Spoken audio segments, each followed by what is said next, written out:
होता क्या है, एक राजा हुआ करते थे। राजा को साधु महाराज ने एक वरदान दिया था। वरदान भी कैसा कि वो पशु पक्षियों द्वारा बोली गई बोली को सुनकर समझ सकते हैं, अर्थात उनके बीच के वार्तालाप को वो अच्छी तरह से जान सकते हैं। हुआ क्या, एक बार राजा अपनी शैया पर लेटे हुए थे। वहीं से एक पक्षी गुजरा और पक्षी ने कुछ बोला। राजा ने सुना और राजा जोर से हंस पड़े। तभी रानी वहां लेटी हुई थी। रानी ने सोचा कि राजा उनकी मजाक उड़ा रहे हैं और रानी ने तुरंत पूछा कि आप मुझे अभी बताइए कि आप मेरा मजाक क्यों उड़ा रहे हैं, अन्यथा मैं अपने प्राण यहीं पर दे दूंगी। राजा ने रानी को बोला, अगर मैं तुम्हें कुछ भी बताऊंगा ना तो इसी वक्त मेरी मृत्यु हो जाएगी, क्योंकि साधु महाराज ने जो वर दिया था ना, उस वर के साथ एक अभिशाप भी था। रानी ने राजा की कोई भी बात नहीं सुनी और बोला, तुम जियो या मरो मुझे फर्क नहीं पड़ता, तुम इसी वक्त मुझे बताओ कि तुम किस बात पे हंस रहे थे। राजा को रानी की बात बहुत बुरी लगी।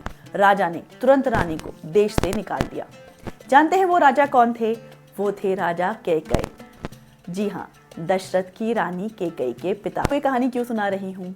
क्योंकि वाल्मीकि रामायण में एक प्रसंग आता है ना कि जब श्री रामचंद्र, लक्ष्मण जी और सीता जी दशरथ से विदा लेने आते हैं ना, तब दशरथ ना अपने मंत्री सुमंत को बोलते हैं, बहुत सारा अन्न, धन, सेवक सेविकाएं श्री राम के साथ भेज दो, ताकि इन्हें वन में कोई भी असुविधा ना हो।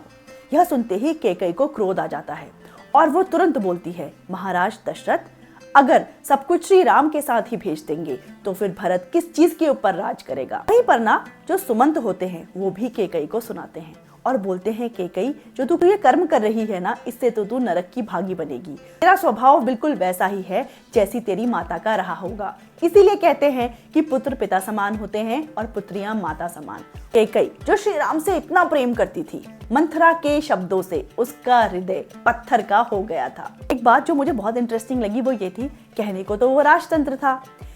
भरत जो कि होने वाले राजा हैं, उनकी माँ से एक मंत्री इस तरह से बात कर रहा है, बल्कि उन्हें अच्छे से सुना रहा है सबके सामने। आज के समय में हम अपने बॉस, उनके बॉस के सामने मुंह तक नहीं खोलते, इस डर से कि कहीं हमारी जॉब न चली जाए। वहीं पर सुमंत इतने साहसी थे कि उन्होंने कैकेयी को बहुत कुछ कहा।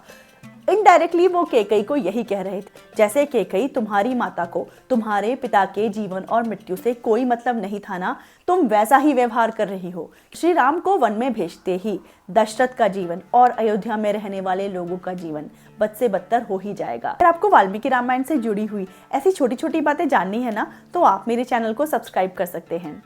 और प्लीज़ अगर आपको अच्छा लगे तो लाइक कीजिएगा, कॉमेंट्स कीजिएगा, इससे मुझे मोटिवेशन मिलेगा। Thank you so much for watching. जय श्री राम।